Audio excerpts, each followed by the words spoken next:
Satu, sunnah pertama, selesai menunaikan salat itu istighfar. Dari kalimat astagfirullah. Apa itu istighfar? Istighfar itu gini, asalnya katanya ghafara, ghain, fa, kemudian ra, ditambah ista. Setiap ada ista artinya minta. Ghafara itu mengampuni, ghufran ampunan, istighfar minta ampun. Minta ampun. Di dalam Al-Quran, kalimat ghafara dan turunannya disandingkan dengan dosa. Dosa. Ya, turunan dari ghafara, ghafir. Ya, Quran surah 40 ayat 3. Ghafiridz dzambi wa qabilit taubi. Dari ghafir ada ghaffar, ghaffar. Quran surat Nuh ayat ke-10. Faqul tustaghfiru rabbakum innahu kana ghaffara. Dari situ ada ghafur. Pernah dengar kata ghafur? Innahu huwal ghafurur rahim. Ada ghafir, ada ghaffar, ada ghafur.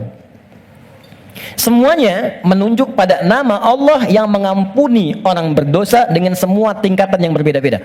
Kalau dosanya relatif kecil, tapi maaf, sekecil-kecilnya dosa juga. Kalau dosanya relatif kecil, ghafir. Agak menengah, ghaffar. Maaf, semakin terkumpul, ghafur diturunkan. Sampai manusia dipaksa, sebanyak apa sih dosamu? Kalau aku sudah turunkan nama yang paling tinggi untuk mengampuni semua dosa, dan engkau belum taubat juga, berarti bukan aku yang salah, kata Allah. Kamunya yang gak pengen berubah. Jadi, teman-teman, mohon maaf ya, justru nama-nama ini menunjukkan kepada kita, Allah membuka jalan, peluang pada setiap orang untuk berubah jadi baik. Gak ada manusia yang sempurna. Fala tuzakku anfusakum, kata Allah, jangan merasa diri paling baik. Jangan merasa paling suci. Semua orang pasti pernah punya salah. Saya pun mungkin sekarang kelihatan bagusnya aja karena aibnya nggak dibuka. Kalau dibuka mungkin ada katakan nih, ternyata Ustadz ini buruk juga, Ustadz ini kotor juga. Ini peluang dalam Al-Quran menawarkan, ayo berubah jadi baik. Semua orang pasti pernah punya masa lalu yang kelam. Tapi orang hebat itu yang bisa merubah yang kelam menjadi lebih baik di masa datang. Karena itu orang hebat disebutkan dalam Al-Quran, orang yang ketika dia merasa salah, dia berubah menjadi saleh. Karena itu dia ambil cara untuk tobat. Karena itulah Nabi memberikan isyarat, Allah sangat mencintai pelaku maksiat yang tulus bertobat dibandingkan orang saleh yang tidak pernah merasa salah. Catat itu. Di peluang jadi baik untuk semua. Di teman-teman pun kalau ada yang ingin ta'lim, jangan dilihat siapa dia. Oh dia ini, dia itu. Mungkin bergabung, barangkali dia lebih soleh dari orang yang pernah datang sebelumnya. Datang, rangkul, doakan. Insya Allah jadi baik. Ini turunkan. Tapi yang paling menarik teman-teman sekalian, nah fungsi istighfar yang pertama, kita minta ampun, artinya ada dosa.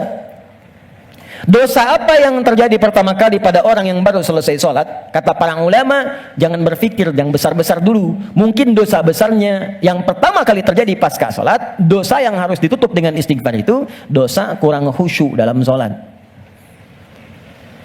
Waktu diminta sholat khusyuk kan? Kata Allah suruh khusyuk kan? Wasta'inu bisabri wassalah wa innaha lakabiratun illa 'alal khasyin. Ayo salat, salat yang khusyuk. Hafidhu 'ala salati wa salatil wusta wa qumu lillahi qanitin. Quran surah kedua ayat 238. Kata Allah, kalau kamu salat yang khusyuk ya. Tapi berapa banyak dari sekian salat yang khusyuk? Bahkan baru takbir sudah kurang khusyuk. Allahu akbar, katanya Allah yang akbar. Katanya Allah yang besar. Tapi kok tiba-tiba pekerjaan jadi besar? Update status jadi besar. Ya. Media sosial jadi besar, kendaraan jadi besar. Allahu Akbar ingat mobil, Allahu Akbar ingat IG, Allahu Akbar ingat Facebook. Berarti kan sudah keluar dari konten kekhusyuan, kan? Nah, kita bisa tutupi. Jadi yang kurang-kurang dalam salat itu, salah satunya diampuni oleh Allah kekurangan itu dengan istighfar. Jadi istighfar yang pertama kita lakukan bisa menutup kekurangan-kekurangan dalam salat yang kita kerjakan. Jadi kalau ada yang kurang khusyuk dalam sholat, selesai itu dengan istighfar kita. Astagfirullah, astagfirullah, astagfirullah. Paham sampai sini? Oke, satu. Dua, bagaimana bacaannya?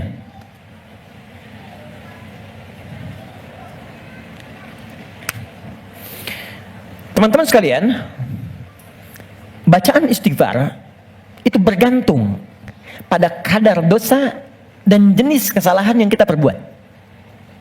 Misal, kalau yang standar tadi, ini kan standar. Ingat cara membaca hadis Nabi itu begini, jangan pakai terjemahan. Lihat dengan ilmunya. Jadi kalau Nabi katakan ini bukan berarti harus begini saja, kalau yang lain tidak. Bukan. Kumpulkan dulu semua referensinya, baru kita lihat. Yang tadi, yang singkat, itu bacaan standar. Astagfirullah, astagfirullah, astagfirullah. Itu standar. Standar kita baca untuk menutupi kekurangan dalam salat. Tapi kalau kita ingin memohon kepada Allah dengan istighfar itu real, nyata, menggugurkan dosa yang kita kerjakan, maka coba oleh antum diingat dulu, punya jenis dosa apa yang kita kerjakan dalam kehidupan. Ya, saya beri contoh 3 dalam Al-Quran. Sebenarnya nggak terlampau banyak ya. Dosa standar. Dosa standar. Apa dosa standar itu? Ya standarnya memang sering berdosa. Contoh, mata fungsinya apa? Oh kan? Lupa kan? Oh, kalau sudah lupa suka nggak ingat memang. Mata itu untuk kita bukan melihat, tapi melihat yang baik-baik. Ingat, melihat yang baik-baik. Teruskan kalimatnya. Kalau melihat saja, semua dilihat. Tapi ketika Anda ikutkan melihat yang baik, berarti ada yang boleh dilihat, ada yang tak boleh dilihat. Yang baik itu yang dilihat. Ketika mata melihat yang tak baik, berarti salah. Kalau salah, berpeluang dosa. Gambar tak baik, nggak boleh dilihat. Tayangan tak baik, nggak boleh dilihat. Gini, maaf sekali kalau kurang menyenangkan kalimatnya, tapi karena saya sayang dengan Anda. Saya sayang, saya khawatir nggak bisa berjumpa di suatu saat nanti. Dan saya nggak tahu saya pun di mana. Tapi karena saya sayang pada Anda, saya sampaikan kalimat ini. Kalau dipandang saya nggak boleh, apalagi dilakukan? Maka jangan jadi pelakunya. Melihat aurat orang saja yang tampaknya nampak, nggak boleh dilihat, terus Anda jadi pelakunya. Jadi bintangnya gitu. Maka berapa banyak dosa Anda kumpulkan dari situ?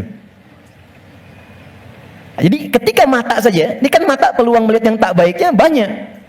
Ya Anda keluar dari sini, Videotron muncul. Jangankan keluar, buka handphone ada gambar, WhatsApp ada iklan. Anda lihat status, yang lihat status istri orang. Terus sebaliknya. Ya, salah? Tidak. Tapi kalau syahwat datang, jadi keliru. Salah bicara, coba tunjukkan pada saya. Sampai jam sekarang saja teman-teman, jam 11 ini, berapa kali mata salah lihat? Telinga salah dengar. Pikiran salah menangkap. Lisan salah bicara. Sampai ujung kaki. Maka untuk menutup itu, ada zikir standar yang kalau dibacakan, kita memohon kepada Allah, lisan yang salah tempat, mata yang salah tempat, telinga yang salah fungsi, bisa ditutup oleh Allah dosa-dosanya. Salah menempatkan sesuatu disebut dengan zalim namanya. Zalim itu keliru menempatkan sesuatu bukan pada tempatnya. Gelas untuk minum, gayung untuk mandi. Ada orang mandi pakai gelas, minum pakai gayung. Zalim. Mata melihat yang baik. Ketika dipakai melihat yang tak baik, zalim namanya. Maka ada zikir untuk menutup perbuatan zalim dan minta rahmat kepada Allah untuk mengampuni dosa-dosa yang tertuang dalam perbuatan zalim itu. Itu di Quran surah ke-7 ayat ke-23. Dan zikir itu sudah diajarkan oleh Nabi Adam sejak pertama turun dari surga ke bumi. Rabbana zalamna anfusana wa illam taghfir lana wa tarhamna lanakunanna minal khasirin. Quran surah ke-7 ayat 23. Oke. Kalau teman-teman pengen baca untuk menutup dosa-dosa itu, kita tahu nih banyak dosa misal. Atau mohon maaf saya tes dulu atau saya tes lagi. Barangkali ada yang merasa dosanya masih sedikit. Yang nggak punya dosa hari ini siapa? Boleh angkat tangan. Oke. Yang sedikit. Yang banyak. Kayak saking banyaknya kita sulit angkat kan? Karena merasa ada, karena standar. Ini apalagi sekarang peluangnya banyak tuh. Saya barusan protes tuh di pagi tadi. Saya mengingatkan pada media-media. Kenapa sih sekarang banyak menampilkan yang buruk-buruk tayangannya? Sehingga jadi tutorial maksiat gitu. Sekarang maksiat tuh ada tutorialnya. Coba, Allahu Akbar. Saya di jalan aja mau ke sini, buka berita isinya pembunuhan, perampokan, gini itu. Apa nggak ada yang baik-baik diberitakan? Orang itu kan apa yang diberitakan, pasti itu yang dilihat. Jadi kalau Anda membuat tayangan bagus, punya dilihat juga. Jadi kalau bisa bikin yang soleh, kenapa membuat yang salah? Kalau bisa membuat yang baik, teman-teman nih ya, misal Anda nih ikut project, bekerja di situ. Jadi kalau Anda semuanya kompak kerjakan yang baik, ya kan ikut kok semuanya. Siapa mau mainkan yang buruk-buruk? Jadi kalau kita bisa mengerjakan yang mulia, kenapa harus mencari sesuatu yang tidak baik? Nah, sekarang kita sendiri ketika mengerjakan diingat, ini baru hari ini, belum sebelumnya. Di begitu kita ingat, kita ingin tutupi, mohon izin, saya mungkin kalimatnya kurang menyenangkan. Setiap kita akan yakin akan meninggal. Pasti akan wafat. Pasti. Teman-teman pernah ingat nggak? Kita mengaji dari tahun berapa? Sampai sekarang. Coba hitung satu-satu di antara kita. Apakah ada yang selama kita awal mengaji masih ada orangnya sekarang? Mungkin sebagian sudah nggak ada. Mungkin kita sholatkan sama-sama bahkan. Atau kalau bukan dia, kerabatnya yang pulang duluan. Dan kita akan menyusul. Dan kita yakin suatu saat kita akan disolat, kita akan pulang. Nah sekarang kita yakin kita akan wafat, tapi kita nggak punya bekal untuk pulang. Anda mudik bulan Ramadan aja, ke Idul Fitri, Anda nggak punya bekal, kan nggak berani mudik Anda. Kenapa nggak mudik Pak? Nggak ada bekal. Sekarang kita mau kembali kepada Allah dan Anda merasa, saya merasa, kita merasa kurang bekal. Bagaimana cara kita pulang? Maka yang standar tadi kita perbaiki. Maaf ya, maaf. Kan tidak ada aibnya kita istighfar. Jadi baik itu salahnya apa sih? Mata kan sama-sama melihat juga. Telinga sama dengar juga. Jadi kalau kita bisa mendengar yang baik, kenapa harus mengerjakan yang tidak baik? Maka kita koreksi. Kita bacakan. Rabbana zalamna anfus. Ya Allah, kami selama ini salah. Anfus itu diri. Saya salah menempatkan tubuh saya. Saya mengakui mata saya salah lihat. Saya mengakui telinga saya salah dengar. Sampai ke kaki saya, ya Allah. Saya mengakui itu semua. Wa illam taghfir lana ghafar. Dan saya mohon ya Allah, kalau kau nggak ampuni dosa aku ini saat ini, wa tarhamna, nggak rahmati aku, nggak sayangi aku dengan ampunanmu, lanakunanna minal khasirin. Aku takut kalau pulang aku rugi.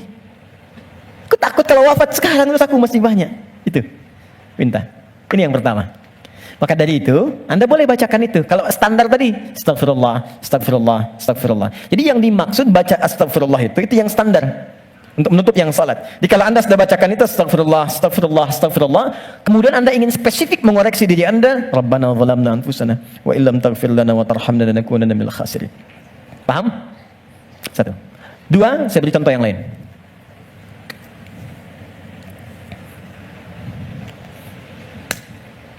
Ada zikir, istighfar, yang terkait dengan kurang sabarnya saat mendapati ujian. Sampai Anda berkata, ya Allah, kenapa mesti saya? Ya Allah, saya kan pengen hijrah, kenapa banyak masalah? Ya Allah, kenapa pekerjaan saya nggak pernah sukses? Ya Allah, kenapa rumah tangga saya jadi begini? Saya kan pengen berubah. Itu pernah terjadi di masa Nabi Yunus alaihissalam. Nabi Yunus, Dzannun, pernah diuji oleh Allah. Jadi Anda bayangkan, Nabi aja yang jelas surganya itu diuji. Masa kita yang belum jelas surganya nggak pengen ujian? Oke. Jadi teman-teman sekalian, kita kembalikan Quran surah ke-21. Ayat 87 sampai 88. Wa dhannuni idh dhahaba mughadiba wa dhanna an lan naqdira alayhi. Dan aku perkenalkan, kata Allah, aku buka kisah Dzannun, Yunus alaihissalam. Ya, aku tugaskan. Jadi Yunus punya tugas alaihissalam berdinas di bumi sebagai rasul. Tantangannya nggak mudah. Maaf ya. Ada yang kemudian mencela, ada yang menghina, ada yang menghujat, sampai naik ke kapal, sampai dilempar ke laut, sampai ditelan ikan paus. Puncaknya. Sampai puncaknya. Saya mau tanya pada Anda, kalau ditelan ikan paus, kira-kira pengap atau tidak? Sudah pernah masuk? Gelap ya? Kita bayangkan, gelap, pengap, sulit kan? Tapi, yang ingin saya katakan begini. Nabi Yunus pada saat itu muncul sisi kemanusiaannya. Keluar kalimat begini, ya Allah, kapan kau tolong saya? Tuh. Idzaba mughadiba fa dhanna an lan naqdir alaihi. Dia kira kami enggak akan tolong. Dia berkata, ya Allah, kapan tolong saya? Kemanusiaannya. Cuman karena beliau nabi dan rasul, punya sifat ma'sum, maka diturunkanlah bimbingan oleh Allah untuk menjaga beliau supaya terbebas dari kesalahan. Dijaga. Itu sifat ma'sum dari nabi dan rasul. Maka kami turunkan zikir kepadanya untuk mengatakan, kamu jangan mengeluh. Ini ujian. Maka diajarkan zikir oleh Allah untuk mengentaskan keluh kesahnya. Setelah keluh kesah hilang, maka semua kenikmatan didatangkan kepadanya. Tapi yang paling menarik, di ujung ayatnya ditutup, akan ada orang beriman melakukan keluhan yang sama di masa depan. Walaupun gak masuk ke perut ikan paus. Makanya kalimat Allah ketika membebaskan Nabi Yunus dari perut ikan paus setelah berzikir itu, kalimatnya fastajabna lahu fanajjaynahu minal ghamb. Kami cepat jawab doanya. Jadi begitu berzikir, dikabulkan oleh Allah, ditutup semua dosa-dosanya. Dosa mengeluh ditutup, dosa seakan menyalahkan Allah ditutup. Ketika ditutup, kami selamatkan dari kesulitannya, kami limpahkan rezeki yang pernah dirasakan oleh ia sebelumnya, bahkan lebih. Tapi belum selesai ayatnya. Wa kadzalika nunjil mu'minin. Demikian pula kalau ada orang beriman tanpa batas di masa depan, umat siapapun ia, mengeluhkan peristiwa serupa, kalau dia melakukan zikirnya, aku lepaskan dari kesulitan yang menghimpit, aku berikan kebahagiaan tanpa batas. Saya tanya pada Anda, pernah nggak ada yang mengeluhkan ujian Allah dalam pekerjaan misalnya? Di rumah tangga. Ya Allah, kenapa mesti saya? Ya Allah, why me? Kata Allah, why not? Ya Allah, kapan ini berakhir? Sebentar lagi. Ya Allah, ya Allah, ya Allah, kenapa saya? Ya Allah, saya kan pengen baik. Udah pengen hijrah bagus, datang ke masjid, tampilan bagus, sendal paling bagus, pulang hilang sendal. Ya, ada aja gitu kan? Dan kita menuntut. Ya kata Allah tuh, kamu ini bagaimana? Nabi dulu aja diuji. Tapi Allah turunkan zikir untuk menghilangkan itu semua. Sebelum sampai pada zikirnya, teman-teman sekalian, Allah turunkan standar menghadapi ujian semacam ini. Ini pernah saya sampaikan sebelumnya. Jadi untuk menguatkan teman-teman dan saya serta kita semua, di standar ujian itu begini. Dan banyak kata Allah gagal melewati ujian itu bukan karena kurang pintar, tapi nggak belajar cara melewatinya. Saya bikin persamaan sebentar ya. Di situ aja, nggak apa, nggak. Saya tahu mana yang saya harus dihapus. Mana coba? Nah, saya tunjukin. Antum di situ dulu, lihat dulu. Ya, saya tunjukin ya. Bismillah. Karena antum yang orang pertama saya tes nanti. Insya Allah. Yang ini dulu. Ini tidak. Jazakallah khair. Kalau mau dipegang, boleh? Pegang dulu aja. Lihat sini. Saya bikin persamaan begini. Saya tanya dulu. Mau masuk surga? Masya Allah. Alhamdulillah. Surga. Punya persamaan. Mau dekat dengan Allah? Alhamdulillah. Masya Allah. Dekat dengan Allah. Baik. Mau dapat ujian? Kok jadi lemas? Mau punya masalah nggak? Enggak. Maaf ya, cuman sayang. Persamaannya tertulis demikian. Surga dekat dengan Allah. Ternyata kuncinya disebut dengan sabar. Kuncinya apa? Sabar. Ketika seorang masuk surga, maka kalimat pertama dari malaikat ucapannya selamat karena Anda punya kunci sabar untuk masuk ke sini. Itu di Quran surah ke-13 ayat 24. Salamun alaikum bima sabartum fa ni'ma uqbad dar. Selamat Anda sabar. Karena punya sabar, Anda bisa menikmati segala kenikmatan yang telah dipaparkan di surga ini. Yang ingin dekat dengan Allah, ternyata kuncinya pun serupa, sabar. Dalilnya Quran surah kedua ayat 153. Innallaha ma'as sabirin. Allah bersama orang-orang sabar. Di saya membuat persamaan begini. Surga sama dengan dekat dengan Allah sama dengan sabar. Sekarang persamaan sabar dalam Al-Quran, sabar bersanding lurus dengan ujian. Dengan masalah. Ujian. Masalah. Dalilnya Quran surah kedua ayat 155 paling kiri sebelah atas. Wala nabluwannakum bisyai. Kami akan uji siapapun yang hidup. Jadi sepanjang hidup pasti akan mengalami ujian. Kalau persamaan berikutnya, ujian sama dengan hidup. Jadi kalau kita baca persamaan secara terbalik, orang hidup pasti mendapat ujian. Persamaan terbaliknya, orang yang tidak ingin dapat ujian sama dengan tidak ingin hidup. Nah, sekarang saya tanya lagi, siapa yang tidak ingin punya masalah? Boleh angkat tangan? Terus Anda maunya apa? Oke, sekarang lihat kembali. Fokus baik-baik. Lihat sini. Jadi setiap orang hidup pasti diuji. Kalau nggak hidup, baru nggak dapat ujian. Sepanjang hidup itu pasti ada masalah. Anda berpikir nggak pengen punya masalah pun itu sebetulnya masalah. Setiap kita pasti punya masalah. Saya pun di sini sedang menghadapi masalah. Seperti Anda pun belajar dengan saya sedang menggali persoalan. Nah sekarang saya keluarkan persamaan ini. Di matematika kan begini kan, A sama dengan B sama dengan C sama dengan D. Maka A sama dengan B, A sama dengan C kan? B juga sama dengan C, C sama dengan D. Kita turunkan ini. Surga sama dengan dekat dengan Allah, sama dengan sabar, sama dengan ujian. Maka kalau kita turunkan, orang yang mau pengen ke surga sama dengan ujian. Pengen dekat dengan Allah sama dengan ujian. Pengen sabar sama dengan ujian. Jadi kalau Anda ingin mendapatkan surga, pasti dapat ujian. Karena surga itu kunci untuk mendapatkan nikmat Allah. Dan untuk mendapat nikmat Allah, sabar. Untuk sabar, ada ujian. Jadi ujian itu kunci untuk ke surga. Ujian itu kunci untuk dekat dengan Allah. Ini makanya berbahagialah ketika sedang punya masalah. Artinya itu mendekatkan Anda untuk dekat dengan Allah. Coba ibu kalau nggak diuji dengan perilaku suami yang kurang menyenangkan, ibu nggak akan mungkin nikmat tahajud malam hari minta sampai berderai air mata. Kenapa jadi ketawa? Antum kalau nggak diuji dengan ujian pekerjaan, nggak akan nikmat antum puasa. Bukankah tahajud datang saat pekerjaan mulai macet? Saat akhir bulan uang belanja belum keluar? Baru kan mulai, ya Allah.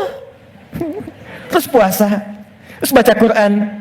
Di kadang-kadang ujian itu muncul supaya kita bisa menikmati kedekatan dengan Allah. Di ketika Anda mengatakan, ya Allah, aku ingin ke surga Firdaus. Baik, nih ujian. Ini masalah. Cuman, supaya gampang mengatasi itu, diturunkanlah fikihnya, muncul caranya.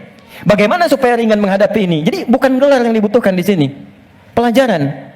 Anda nggak belajar, nggak lulus ujian. Sekarang ini ada ujian kehidupan, nggak dipelajari. Status Anda setinggi apapun, gagal. Bagaimana rumusnya? Sebelum kita ke kalimat yang kita akan bacakan, maka turunan di Al-Quran. Ada 3 rumus. Pertama, kalau Anda sedang menghadapi masalah, kalau tidak ingin rumit, baik di kantor, di rumah, dimanapun, pertama kata Allah berlaku Quran surah kedua ayat 286. La yukallifullahu nafsan illa. Ini nih rumusnya. Prinsip pertama, tolong tanamkan dalam jiwa kita. Mustahil Allah menguji seorang hamba di luar batas kemampuannya. Kalau kita bahasakan ini ke dalam bahasa psikologi, itu akan menenangkan jiwa kita. Kalau Anda sedang diuji, katakan kata Al-Quran, bisa, mampu. Karena mustahil Allah menguji kalau Anda nggak mampu. Teman-teman maaf ya, yang mampu itu Anda, bukan saya. Ketika Anda punya masalah sebesar apapun sekarang, Anda mampu, saya tidak. Karena itu Anda yang diuji, bukan saya. Allah menilai Anda mampu. Kenapa Anda pesimis? Allah menciptakan kita mengatakan Anda mampu. Kenapa kita yang diciptakan pesimis? Nikmati saja, katakan pasti bisa. Mampu saya. Kita yang punya ayatnya, orang Jepang yang praktekkan. Bahkan dia bikin benteng Takeshi. Kamu bisa, kamu bisa, kamu bisa. Hanya untuk menaklukkan Takeshi. Kita punya, saya senang baca ya, senang baca dulu lihat. Nonton tidak? Cuma saya senang lihat baca apa gitu kan. Baca saya tahu. Son Goku musuhnya Piccolo, penulisnya Suzuki Watanabe, saya tahu itu. Ya. Jadi tapi bacaan saja ya. Liverpool kalah 2-0 sama Chelsea, saya tahu nih. Nah, balik sini. Kembali ke awal tadi. Jadi ya itulah ujian. Kita mampu. Yang kedua, rumus kedua, Quran surah kedua Al-Baqarah di pertengahan ayat. Ya, yuridullahu bikumul yusra wala yuridu bikumul usra. Paling gampang al-insyirah, inna ma'al usri. Itu secara psikologis itu akan menguatkan kita. Dikata Allah, kalau engkau sedang punya masalah, katakan pada dirimu, pasti mudah. Pasti ada solusinya. Kalau diri kita begitu, itu akan ringan menghadapinya. Maaf ya, dibandingkan Anda menulis status, nggak akan selesai. Ternyata kamu tidak seperti yang aku kira. Capek. Udah aja, pasti selesai, pasti bisa. Nah sekarang persoalannya, cara kita mengatasinya, ikhtiarnya bagaimana sekarang? Nah supaya kuat, maka kadang-kadang ada tindakan yang keliru. Kadang mengeluh, kadang curhat nggak jelas, kadang cerita ke orang, alih-alih kemudian kita mengadu kepada Allah. Atau puncaknya malah menyalahkan Tuhan. Maka diturunkanlah oleh Allah sebuah zikir lewat lisan Nabi Yunus alaihissalam, yang kalau dibacakan, seketika Allah tenangkan keadaan jiwa, dibuang keluh kesah, dan langsung diberikan jalan terbaik untuk mendapatkan nikmat yang diharapkan. Apa bentuk zikirnya? Quran surah ke-21 ayat 77-nya. Wa nada fil zulumati alla ilaha illa anta subhanaka inni kuntu minadh. Itu zikirnya. La ilaha illa anta subhanaka inni kuntu minadh zalimin. La ilaha illa anta subhanaka inni kuntu minadh zalimin. Ini umum. Bisa di jabatan mungkin kurang menyenangkan, bisa di harta benda, bisa di persoalan. Nabi Yunus kan dia menjabat sebagai rasul, cuma dikerjai oleh orang, dilempar ke perut ikan paus sampai keluar. Bahasa Qurannya, wa kadzalika nunjil mu'minin. Kalau ada orang beriman berzikir seperti sama yang dikerjakan oleh Yunus, kami selamatkan ia seperti kami selamatkan Yunus alaihissalam. Boleh dikerjakan pasca salat. Langsung perintahnya di Al-Quran. Jadi kalau secara pribadi bacakan Rabbana zalamna anfusana, zikir terkait tadi bacakan ini. Bonusnya ada juga kan penyakit yang suka memvonis diri. Ya Allah, aku kok malah sakit begini? Kenapa mesti aku yang sering tahajud, sering puasa? Kenapa begini? Lakukan zikir Nabi Ayub alaihissalam. Bukan hanya diberikan ketenangan pada jiwa, bahkan diberikan kesembuhan. Diberikan kesembuhan. Saya berani mengatakan ini karena saya coba praktekkan di kalangan teman-teman spesifik. Dan hasilnya 100%. 100%. Ini ada saudara kita yang sedang ikut karantina dari Goa, cukup jauh, Makassar ke sana. 30 orang. Rata-rata di atas 50 tahun. 53, 57, sekian. Sekaligus pendidikan imam. Sekarang di Sukabumi. Ada di antara mereka yang matanya satu nggak ngelihat. Satu. Coba saya sampaikan pesan Al-Quran ini, saya datang, saya kunjungi ke sana, saya sampaikan, begini cara menghafal, Anda bacakan doa ini sebelum menghafal ini, setelah menghafal ini. Kalau ada hajat khusus, cari di Al-Quran. Saya tunjukkan beberapanya. Tahu apa yang terjadi? 2-3 hari ke belakang saya dapat berita, ternyata yang nggak melihat ini, hari pertama, kedua, ke-13, ke-14, ke-15, tiba-tiba remang-remang melihatannya. Begitu masuk hari selanjutnya, dia buka kamar mandi masih pakai handuk, langsung ada cahaya. Ini nyata. Kelihatan semua benda yang di situ. Bisa melihat kembali. Dia keluar seketika, dia langsung sujud. Bersyukur kepada Allah Subhanahu wa ta'ala. Ini kisah nyata, saya tidak mengarang. Nanti mungkin sebentar lagi ke depan akan kita sampaikan untuk share kepada yang lain. Ada kemuliaan. Jadi kalau makhluk mengatakan mustahil, itu tanda dari Khalik, tinggalkan makhluk, minta pada Allah. Nah, ada zikir Nabi Ayub alaihissalam untuk menghilangkan keluh kesah ketika sakit. Itu di Quran surah ke-21 ayat 83 sampai 84. 84 jawabannya. Wa ayyuba idz nada rabbahu, zikirnya anni massaniya dhurru wa anta arhamur rahimin. Allahumma anni massaniya dhurru wa anta arhamur rahimin. Ya Allah, penyakit ini sudah mengganggu saya, melukai saya, sedangkan Kau yang paling sayang kepada saya. Kalau yang paling sayang saja tidak menyembuhkan saya, kepada siapa lagi saya mesti meminta? Oke, jadi itu ya. Itu zikir pasca salat. Kalau ingin standar, silakan. Astagfirullah, astagfirullah, astagfirullah. Allahumma antas salam, minkas salam, tabarak ya dzal jalali wal ikram. Kalau ada kebutuhan tertentu, silakan pilih. Ya, sesuai dengan standarnya. Kalau tobat umum dengan ini ingin dipanjangkan, silakan. Astagfirullahal azim alladzi la ilaha illa huwal hayyul qayyum wa atubu ilaih. Itu zikir pasca salat. Kalau ingin standar, silakan. Astagfirullah, astagfirullah, astagfirullah. Allahumma antas salam, minkas salam, tabarak ya dzal jalali wal ikram. Kalau ada kebutuhan tertentu, silakan pilih. Ya, sesuai dengan standarnya. Kalau tobat umum dengan ini ingin dipanjangkan, silakan. Astagfirullahal azim alladzi la ilaha illa huwal hayyul qayyum wa atubu ilaih. Boleh. Nah, cuma cara bacanya seperti apa? Karena banyak orang baca itu pun tidak mendapatkan hasil yang diinginkan. Maka terakhir, cara berzikir seperti yang digambarkan dalam Al-Quran dan hadis-hadis Nabi Sallallahu Alaihi Wasallam. Oke, ini bagian terakhir. Setelah itu kita jeda sebentar, kita diskusi kalau ada yang mau ditanyakan. Kemudian nanti kita urutkan selanjutnya kemana amalan-amalan berikutnya. Terakhir, teman-teman masih ingat apa itu zikir? Amalan yang menjadikan kita ingat kepada Allah. Sekarang gini, poinnya ingat Allah. Nah, jadi istighfar bagian dari zikir. Jadi saat istighfar pun fungsi zikirnya pakai istighfar dengan ingat Allah. Ini bukan cuma diucapkan di lisan. Astagfirullah, astagfirullah. Jangankan antum, beo pun bisa. Ajarin beo antum di rumah. Astagfirullah, astagfirullah, astagfirullah, astagfirullah, astagfirullah, astagfirullah. Bisa. Anak antum ajarin. Astagfirullah, astagfirullah, astagfirullah. Jangankan habis sholat, ada anak mau disuntik istighfar. Astagfirullahaladzim ya Allah, astagfirullahaladzim ya Allah. Ampuni aku ya Allah. Buka YouTube, ada. Ya. Jadi anak-anak tuh unik pokoknya. Apa yang diajarin, itu yang dia tangkap. Diajarin tayo, dia sebut tayo. Oh tayo, oh tayo. Nih. Rabokar, poli, embers, macam-macam. Ya. Jadi luar biasa. Kembali ke sini. Nah, jadi kalau kita ingin bacakan ini, maka fungsi zikirnya pakai ingat Allah. Nah, kalau kita ingin gunakan istighfar dengan mengingat Allah, bagaimana cara Allah meminta kita membaca istighfar itu? Itu yang kita keluarkan. Di Quran surah keempat An-Nisa ayat 17 sampai 18. Quran surah 4 ayat 17 sampai 18. Ini caranya. Kalau ini nggak dipakai, jangan harap mendapatkan apa yang tadi diinginkan. Innamat taubatu 'ala Allahi lilladzina ya'maluna su'an bijahalatin thumma yatubuna min qarib. Sungguh taubat yang hanya diterima oleh Allah itu. Jadi di sini ternyata berzikir dengan istighfar disandingkan dengan kalimat taubat. Tadi masih ingat nggak? Istighfar itu kan meminta apa? Ampunan. Kalau minta ampun lawannya berarti punya apa? Salah, punya dosa kan? Baik, dosa itu perbuatan baik atau buruk? Buruk. Buruk itu bahasa Arabnya su. Su itu buruk. Ya.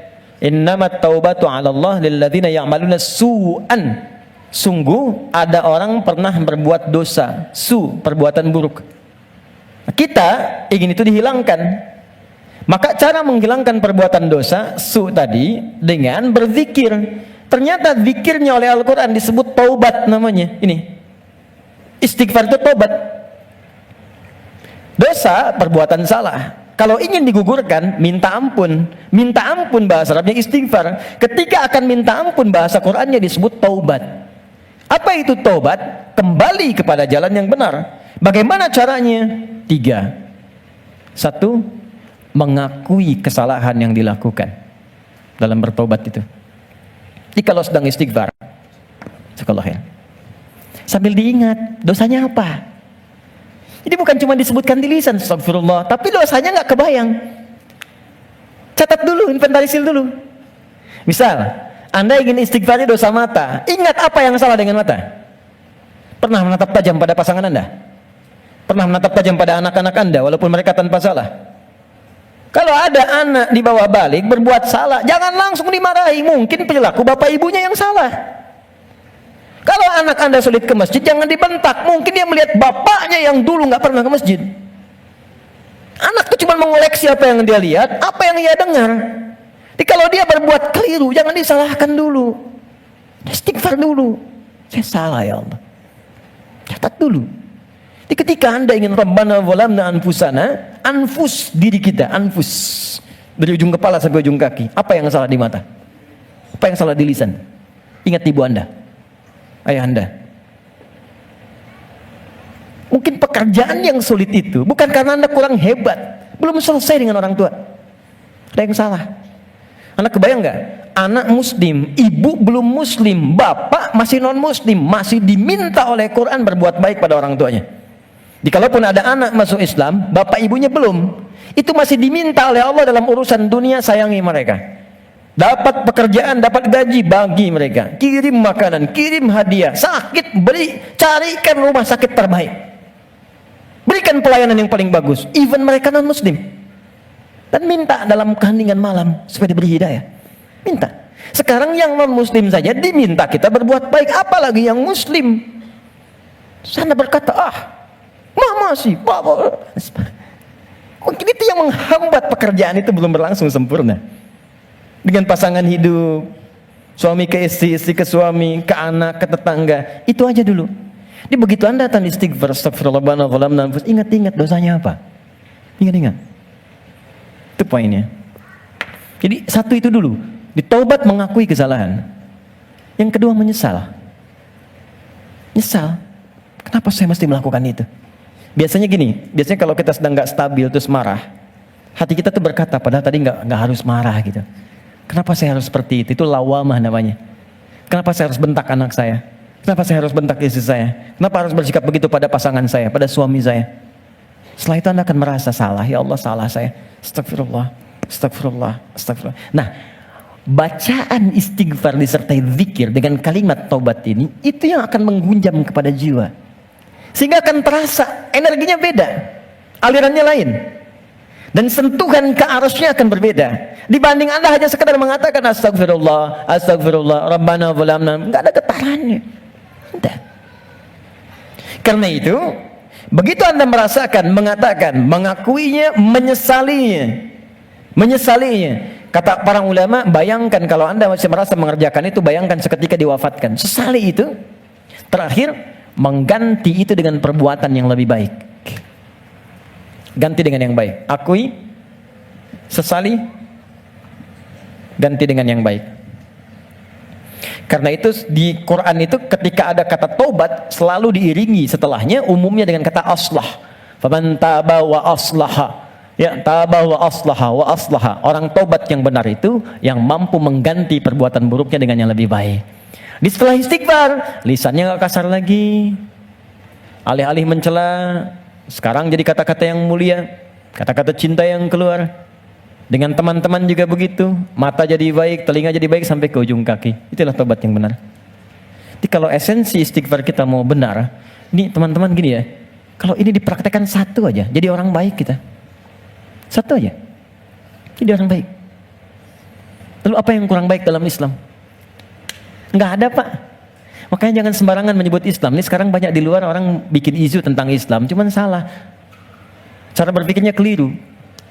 Sekarang kan yang disebutkan Islam semua, Islam radikal. Jadi angin membangun persepsi Islamnya memang radikal. Kalau ada yang radikal, bukan Islamnya, Muslimnya yang keliru, orangnya. Dan logika berkata begini, ini hukum logika di ilmu mantik, ilmu logika. Ini ada A misalnya, satu ajaran. Diajarkan di 1, 2, 3, 4. Ajaran di 1 jadi baik, 2 baik, 3 baik, 4 tidak baik. Maka jangan langsung disalahkan A-nya. Dilihat mungkin ini yang salah belajarnya. Jadi kalau peci Anda tidak cukup dengan kepala, jangan dipotong kepalanya. Cari ukuran peci yang sesuai. Ini poinnya. Nah sekarang ini banyak sekali orang yang salah belajar tentang Islam, sehingga keluar perilaku yang tidak baik, yang disalahkan Islamnya. Celakanya dibangun opini dengan kalimat Islamnya. ISIS misalnya. ISIS itu kan disebutkan Islamnya. Islamis, sehingga seakan-akan Islamnya buruk. Saya kemarin membuat statement begini, ya, tak kenal maka ta'aruf, bukan tak sayang. Ya, ta'aruf. Jadi tidak selalu kenal mesti sayang. Ya, Anda kenal dengan istri tetangga kan tidak harus sayang, ya? Kenal ya kenal saja, tak kenal maka ta'aruf. Kenalan kan? Anda tak tahu Senayan, datang ke Senayan kan? Anda tak tahu Aviara, datang ke sini. Anda tak tahu Ustadz Fulan, datangi, dengar, lihat. Anda tak tahu Islam, masuk aja dulu. Ya masuk aja dulu ke Islam. Masuk aja, lihat. Terus ikutin sholat, ikut baca Al-Quran, ikut belajar puasa. Yakin saya, begitu masuk gak akan keluar. Kalau benar belajarnya. Kalau belum siap masuk dengan pintu syahadat, lewat belajar dengan pintu sholat. Ikut-ikutan dulu pakai jilbab, ikut-ikutan ikut sholat, merasakan kenikmatannya, ikut puasa dulu. Begitu siap, masuk lewat pintu syahadatnya. Enggak siap, enggak dipaksa. Indah semuanya. Tuh, ini poinnya. Jelas ya? Oke, jadi saya ingin apa yang kita lakukan itu punya makna. Saya senang paham. Saya tidak senang hafalan. Anda menghafal tapi nggak ngerti itu. Sama dengan sindiran Al-Quran. Banyak orang sekarang sholat menghafal tapi nggak paham yang dibaca. Coba jujur, saya sering katakan kalimat ini. Dari sekian ribu kita ruku dan sujud, sekian kali sholat, berapa persen yang kita pahami dari semua bacaan sholat itu? Ya, bagaimana bisa khusyuk kalau nggak ngerti yang diungkapkan? Oke, kita berhenti sampai sini. Jadi zikir yang pertama istighfar, yang kedua dihapus oleh Tengku Wisnu, yang ketiga sampai yang keenam, tapi nanti ada rekaman. Nanti dari setelah itu apa yang kita bacakan? Nanti setelah itu kita urutkan supaya nanti jangan salah persepsi. Oh, kalau ada yang baru salam, assalamualaikum warahmatullahi wabarakatuh, ternyata ngajak salaman, mungkin dia mempraktekkan yang ini. Nah, kalau dia belum tahu, nanti bagaimana caranya? Jangan yang belum tahu dimarahi, belum tahu itu diberitahu. Ya. Assalamualaikum warahmatullahi. Astagfirullahaladzim. Astagfirullah. Ya marah orang. Ya. Nanti kita lihat seperti apa gambarannya.